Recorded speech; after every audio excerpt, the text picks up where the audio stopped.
Happy Friday and welcome to the TMZ Podcast Afternoon Edition. I'm Eric Wilson. I'm Alexa Clown. Alexa, welcome to the pod. Woo! It's been the girls and the gay all week. As it should be. As it should be. Who needs Branson? We're happy to be here to talk about today's stories. It got some, it's been a crazy week. This week. Alexa is on the news desk. She's deep in every story we do. She's an amazing journalist. Recently promoted. Wow. Shout out. Giving all her social security number. No, I'm just kidding. So you know that it's been a very stressful, busy week. Most notably, last night, of course, David was arrested. Yeah. Talked about that this morning on every show that we do. But we're going to start with another interesting story that we broke today. Ice Spice was attacked at a McDonald's. What a sentence. That was not on my bingo card, for sure. So Ice Spice was with her friend. They went to a McDonald's. I believe this was, we have a time code. So this is a little after midnight on the 15th. So that was two nights ago, Wednesday night into Thursday maybe. Reasonable hour to be at McDonald's. Reasonable hour. She just arrived to LA. She was at the hotel. The hotel didn't have food. So she went to this McDonald's with her friend. And then this woman... we got some breaking news. Wow. And then this woman goes up to her table. Her name is Vaya. And it really... okay, first of all, we interviewed this woman. Mm-hmm. Very obnoxious. Oh, really? Not in the interview, but in this moment. Oh, in the moment. Yeah, right? yeah. She's really getting up in Ice Spice's face. And then immediately she starts, going... at her. I don't really know. Yeah, so she initially she notices it's Ice Spice, obviously. She goes to her table, tries to sit down next to her friend. Her friend is even like, bitch, back up. Yeah. That shove is so the crazy. slip on the floor. Yeah. Brutal. So then she keeps asking, where you from? Where you from? And that's kind of all we hear. Mm-hmm. It's just them two yelling back and forth, where you from? Where you from? I have to say, this friend, though, the one in the red. Ride or die. Bestie. Ride or die. Like, that is such a good friend. The fact that she just was like, okay, I'm going to go give her space. Let me get the phone. Let me clean up a little bit. Like, she is just constantly standing her ground and getting Ice Spice's phone. And on the outside as well. So we have the full video. We can't post it here because this is on YouTube. We will get demonetized. But the full video of obviously inside the restaurant, and it carried over outside, and a brawl broke out in the middle of the streets of LA. So this was an Ice Spice also stood her ground. She was not backing down. She went after her. She was, trying to get her receipt. Yeah. As we say in the wrestling world. And then so we got the video outside, obviously. Mm-hmm. And we spoke to this woman who says that Ice Spice called her a bitch when she was just trying to go up to her, compliment her, say she loves her. Which but could we be have the audio. Oh, it's not really what she's doing. She's very aggressive. She storms the table. First of all, leave people alone when they're sitting at a table eating. That's one thing I'm not going to do is I'm not going to go up to a celebrity if they're like at a restaurant. A person I don't know. No. Also, how did she notice it was Ice Spice? Like Ice Spice is like in a bright hoodie. orange hair. I mean, I guess that's a good tell for that sure. flags. Then you're like, oh, that's probably. Yeah, fair. But yeah, very aggressive. I'm on Ice Spice's side completely in this situation. She calls the girl. She calls somebody like, oh, you're 120 pounds. Okay, compliment. Yeah. I was like, okay. I mean, I guess if you're in a fight, it's like you're the smaller person. Yeah, it's like, I'll beat your ass because you're 120 pounds. She was telling the guy that. Okay, correction. Ice Spice was telling the guy in the situation that he's only 120 pounds. But the guy was also trying to get involved in the situation. But I can see how maybe a guy would be a little bit more offended, unless that's the goal as well. But so, Ice Spice's attorney, Bradford Cohen, issued a statement. Mm-hmm. He said, the unprovoked attack on my client has been reported to the LAPD, and we will be pursuing any and all avenues to hold the perpetrators responsible for their actions, including criminally and civilly. We are also exploring holding the location responsible for the lack of appropriate security. Which, fair. I mean, you really don't really see any McDonald's worker stepping in at any point. Well, actually, I had an incident in college where a friend was jumped at a restaurant, and they were sued for not having an adequate amount of security based on how many people are allowed, the occupancy. Oh, that's interesting. So that is something that people do sue for. Makes sense. And if you're going to sue anybody, it's McDonald's. Big dough. For sure. Ice Spice about to get another mansion. But this other woman, I mean, you know, I don't know her, but I imagine, you know, she probably can't afford a civil case right now, especially when Ice Spice is coming at you. But again, I don't know. She could be a millionaire for all we know. But yeah, so she says, this woman says Ice Spice called her a bitch, which is what led her to reacting this way. Do we have a SOT? Let's hear what Vaya has to say.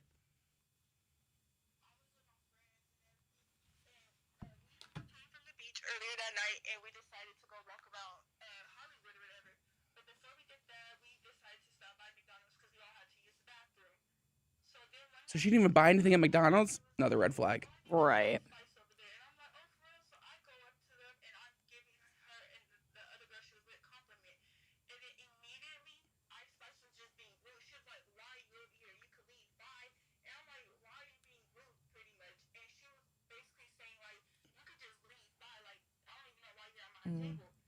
Valid question. Right.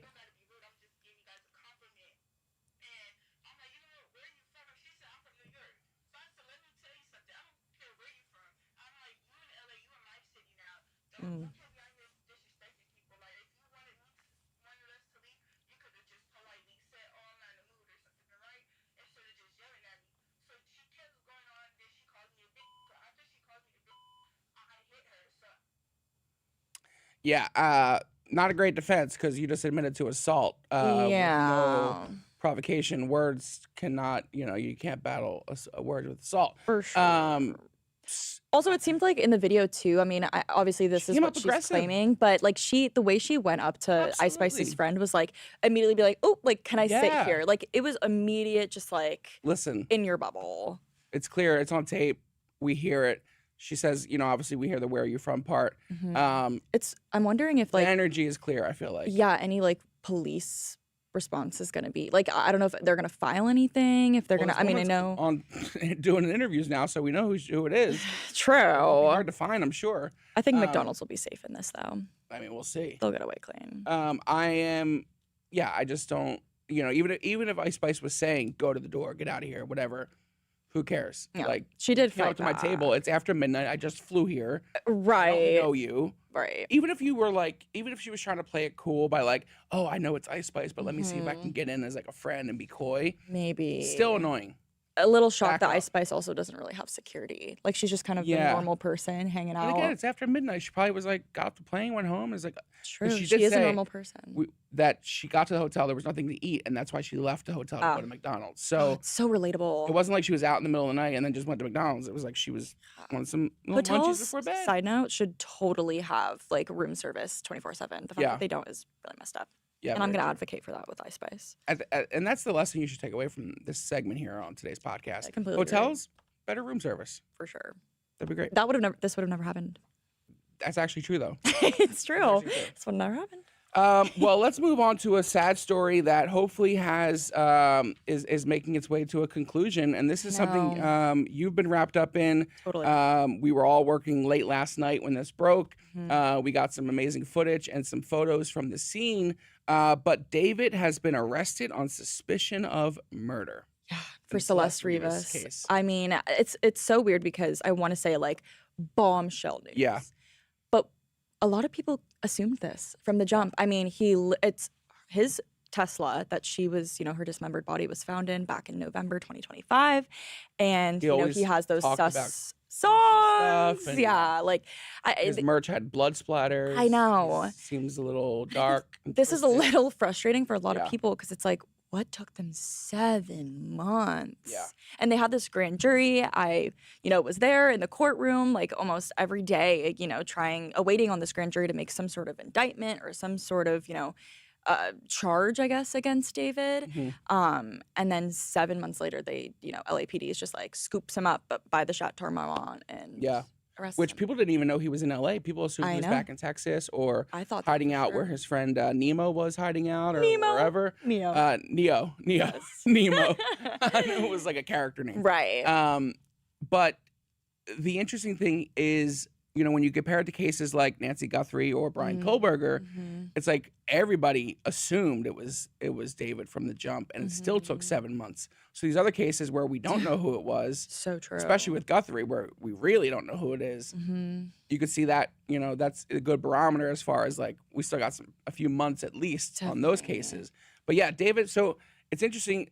The medical examiner has also declared it officially a murder, a homicide, right? Homicide. Yeah, which is wild because the as we know, like medical examiner and LAPD in this situation have just been butting heads. Yeah. They have not been agreeing from at least what we're hearing, even to the point where LAPD put a security hold, a court-ordered security hold on the medical examiner. Because usually that's public knowledge. You can type in the medical examiner's website in LA and see anybody who died in LA County, Yeah. how they died, where they died, when they died, what age they were.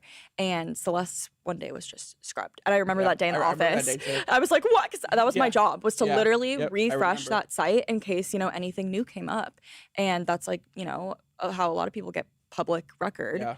And all of a sudden it was scrubbed. And yeah, LAPD, sure enough, put a security hold. And so And the it's reason it took so interesting. long to determine it was a homicide is because she was dismembered and very decomposed in the Yeah. trunk of the Tesla. So it was hard. There's certain points like where's the injury? Totally. Was she dismembered? Was that the murder, or was she shot and then dismembered? Totally. And- Drugs. Yeah. Exactly. And there's still, they're saying it's homicide, so we know it wasn't like she accidentally died or something like that. So it's more the question now of how did she get in the Tesla? Why was she dismembered?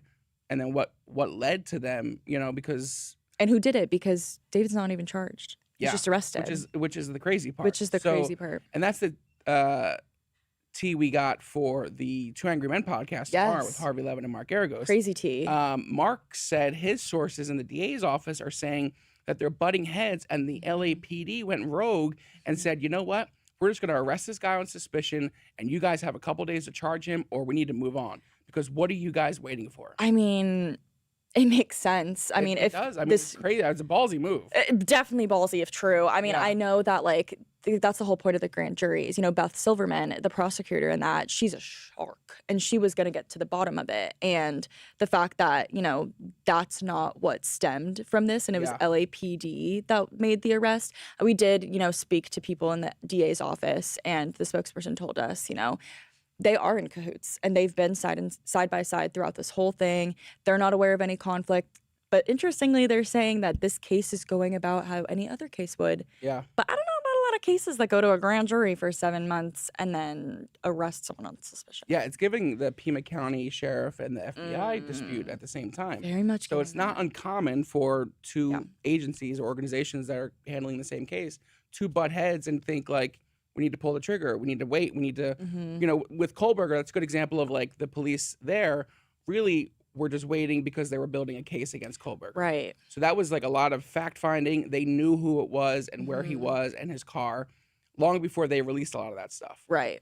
So I'm hoping that this is the case with the DA and Hochman and that they have a case to present on Monday For sure. to this grand jury to hand down an indictment.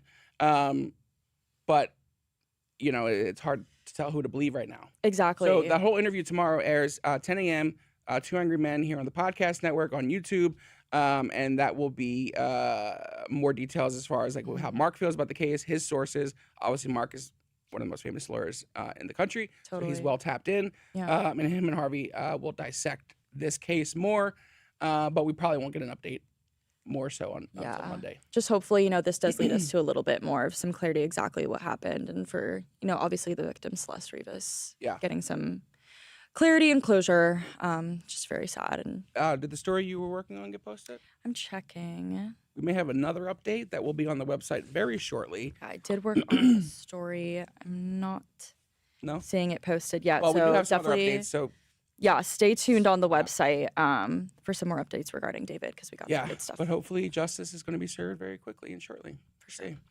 Let's end this on one funny story. Yeah, let's do it. Okay. Zoran Mani.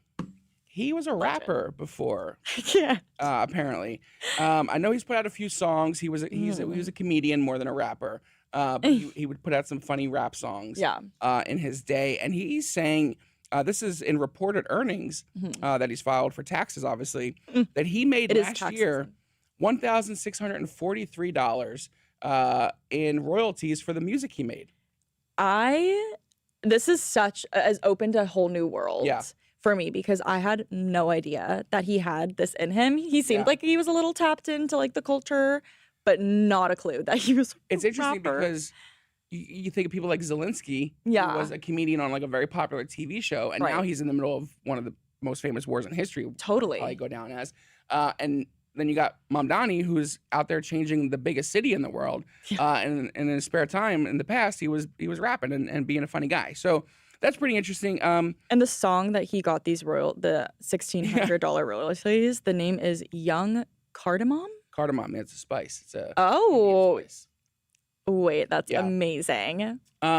So I'll have to And listen. he earned $376 more in his residuals than the previous year. So obviously that was a bit of a bump for the campaigning and Yeah. the win. Yeah. So maybe this is like one of those situations where, when a celebrity dies, their music goes up. He won the election. Totally. So, he got People were looking him up, then they're like, Mhm. wait, this guy's a rapper? And then they're bumping Young Yeah. Cardamom in the car. Yeah, Young Carter. We should have listened to it before we came in. I know, I'm going to listen to it now. He earned overall $131,000 as a New York State Assembly member, and then his wife Rama earned a little over $10,000 as a graphic designer. So their combined income was about $145,000 last year. So Okay. humble guy, Humble guy. for a joint household in New York. That's a And now as a mayor, he's going to make Yeah. $258,000. bit of an upgrade. A little bit over for a Yeah. New York City mayor. So, Is okay. that's more than a U.S. congressman, isn't it? Is it? I think U.S. congressman's like between 160 and 180. Dang. Damn. Well, Well, good for Mom Downey. I'd rather be a mayor than a congressman. too. Honestly, yeah. Yeah. More niche. That's fun. Yeah. All right, let's go to the comments here. On Ice Spice, Dominic Kreka says, "Why are people so rude?" That's crazy. Yeah, very rude situation. Totally agree. Darren, ridiculous. You got attacked. Stay strong, Spice. Oh, This will pass. Yeah, I mean, this really made me an Ice Spice fan. I feel like. I know. She stuck around for sure. You want to take David? Yeah. For the David case, Darren ABC says horrible situation. Most likely going to be a documentary about this in the future. I'm gonna guess. I'm right there with you. I think Yeah, we probably you know, the TMZ documentary. have had some talks. Yeah, stay tuned if we have one, but definitely will be interesting. And then Krista Helicopter says, "Love the cop." And Tracy says, "Bear down, bear down, bear down." Thank you guys. Wow, these must be some. I don't know if you guys watch our live stream, but I always yap about going to the University of Arizona, and I wasn't honestly that big of an advocate until I found out Charles went to ASU, and now I'm a huge advocate. So comment, bear down in the live stream comments, so Charles gets mad Oh, that's true. Yeah, and he will call it out. He will get upset. for sure. All right, that's all we got. How we do? Thanks for having me. Give This us some was W's so in the chat. fun. W's in the chat. Bear downs in the chat. Have a great weekend. We'll see you guys Yes. on Monday. Branson will be back from WrestleMania. Right? Is he Aw. back Monday? WrestleMania weekend. Have fun if you're watching. Go Roman. And Okay. yeah, we'll see you then.